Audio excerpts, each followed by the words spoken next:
Não é de hoje que, para os evangélicos, os maçons está relacionado sempre a pessoas que fizeram um pacto com Satanás. E vendo por esse lado, eles nutrem um preconceito mortal contra a maçonaria. E quando deparam com cantores gospel fazendo sinais como esse, é um prato cheio para acusarem como tendo ligação a algo sombrio e macabro dentro do ocultismo. O fato estranho mesmo é que os cantores gospel da atualidade estão se assemelhando muito aos cantores seculares que não professam a fé em Jesus, na qual notamos que o uso de símbolos e sinais está cada vez mais sendo usado por estes, exatamente da mesma forma que os meios de mídias vêm divulgando. Mas um simples gesto como esse feito com a mão comprovaria que a mesma utiliza esse símbolo para algo satânico? Porque imagens como essas, que imita símbolos usados principalmente pela maçonaria, aparecem sendo feitas por cantores evangélicos? Há um significado por trás? Qual o propósito de usar esses sinais? De fato, teria a igreja evangélica envolvimento com a maçonaria? Então, se você quer descobrir muitas respostas para essas perguntas, analise todas as verdades que vamos apresentar.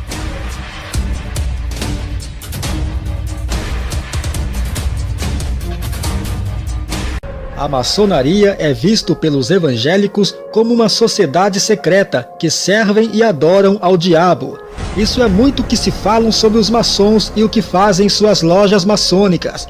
No entanto, pouco se fala sobre a ligação da maçonaria com a religião evangélica no Brasil em tempos passados.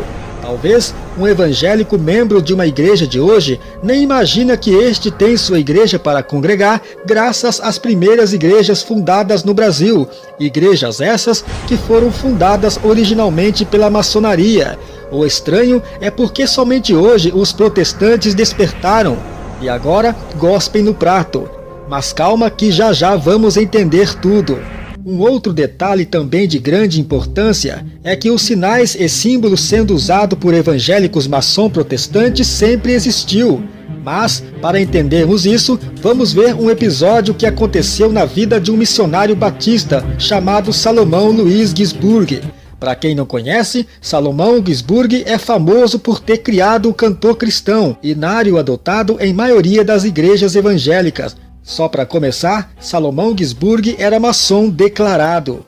No final do século XIX, a reação católica aos protestantes era extremamente hostil, e Salomão Gisburg estava em Jacobina, no centro-norte baiano, pregando o Evangelho de Jesus, quando de repente uma multidão de pessoas armadas com punhais cerca o missionário, e ele, sem saída, ora pedindo livramento a Deus, quando um pensamento lhe vem de súbito: seria possível que neste lugar tenha um irmão maçom?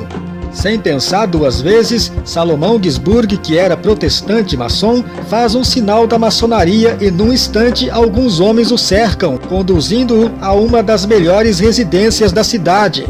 Esses homens maçons protegeram e livraram o missionário Salomão Gisburg da multidão que queria matá-lo. Este é apenas um caso de ajuda maçônica que aconteceu na vida do missionário batista Salomão Gisburg, e este registro encontra-se no livro Um Judeu Errante no Brasil, datado do ano de 1932. Ao darmos atenção a esse episódio, nos surgem algumas dúvidas. Por que Salomão Gisburg fez um sinal supostamente com a mão? Por que somente através de um sinal é que alguns homens maçons resolveu ajudar Salomão, o protegendo da multidão enfurecida? E por que os maçons o ajudaria? Qual o propósito por trás? Queira você aceitar ou não, mas a influência maçônica sempre existiu em meio à sociedade. E sempre esteve comprovadamente na fundação de alguma das mais importantes igrejas evangélicas do Brasil. E por que isso? Bom, tudo tem uma explicação. O fato ocorreu assim. A Igreja Católica sempre esteve no topo das religiões, considerado o maior poder religioso que já existe. Porém, aos olhos da maçonaria, começou a ser vista como conservadora e atrasada. E como os maçons têm uma função de inovar, melhorar cada vez mais a sociedade, eles viram o protestantismo como um ótimo instrumento contra o poder da Igreja Católica. Se voltarmos no tempo, percebemos que desde séculos atrás, a maçonaria e a igreja evangélica estão envolvidos, tanto que a influência maçônica entre os protestantes foi tão significativa que no ano de 1903 ocorreu um cisma na igreja presbiteriana, e como os evangélicos tinham total apoio da maçonaria para difundirem um evangelho que ia contra as doutrinas da igreja católica, assim como fez com os templários, a igreja católica logo tratou de demonizar os maçons, demonizando também os evangélicos, que seus ensinamentos eram uma maldição para o povo. Com o passar do tempo, os evangélicos passaram a usar do mesmo artifício dos católicos e até hoje demonizam a maçonaria e seus seguidores. Mas por que isso? Tudo tem uma explicação. O fato é que atualmente os evangélicos despertaram e descobriram que a maçonaria e a Igreja de Jesus Cristo não têm nenhuma similaridade, são opostos entre si, e um cristão que conhece a verdade do Evangelho não pode fazer parte de dois segmentos contrários ao outro, terá que renunciar a um, conforme diz a Bíblia. Não vos ponhais debaixo de um jugo desigual com os incrédulos, pois que sociedade pode haver entre a justiça e a iniquidade? Ou que comunhão tem a luz com as trevas? Um outro detalhe também é o famoso cabeça de bode, muito usado na maçonaria como símbolo. E se olharmos para a Bíblia, este é um símbolo de zombaria e escárnio em oposição ao Cordeiro de Deus, que é Jesus Cristo. Sem contar que o bode é usado em diversos rituais de ocultismo. No satanismo, por exemplo, é um símbolo do demônio Amon. Mas é claro que os irmãos maçom vão negar isso e vão te contar uma outra história. Mas o que tem a ver toda essa história com os cantores gospels maçons e o uso de símbolos propagado por eles?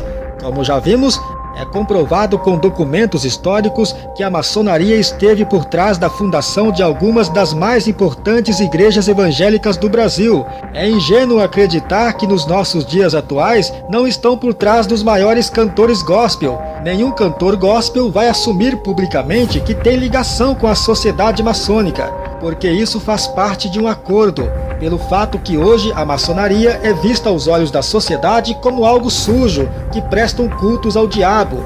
Mas é fácil identificar um irmão maçom, por seus gestos, sinais e símbolos que usam, porque ninguém usa um sinal só por usar. Há um propósito por trás, uma ligação que só quem está envolvido sabe e para que serve. Uma prática muito comum na fraternidade maçônica é o total apoio aos seus membros. Para isso, o uso do sinal com a mão é fundamental em qualquer situação.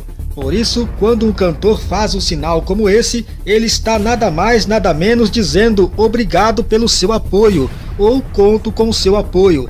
Esse sinal não é para o público que o aplaudem, mas sim diretamente à sociedade maçônica. Porque o sucesso de um cantor repentino, querendo você acreditar ou não, há sim por trás o dedo da maçonaria. Talvez agora você entenda o que dissemos logo no início, que o missionário Salomão Gisburg fez um sinal com a mão e imediatamente foi socorrido pelos irmãos maçons.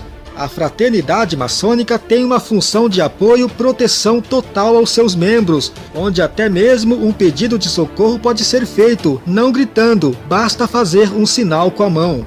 A utilização dos símbolos, seja através de gestos ou visuais, são feitos por artistas como uma forma de serem reconhecidos por outros adeptos dessa mesma prática do ocultismo.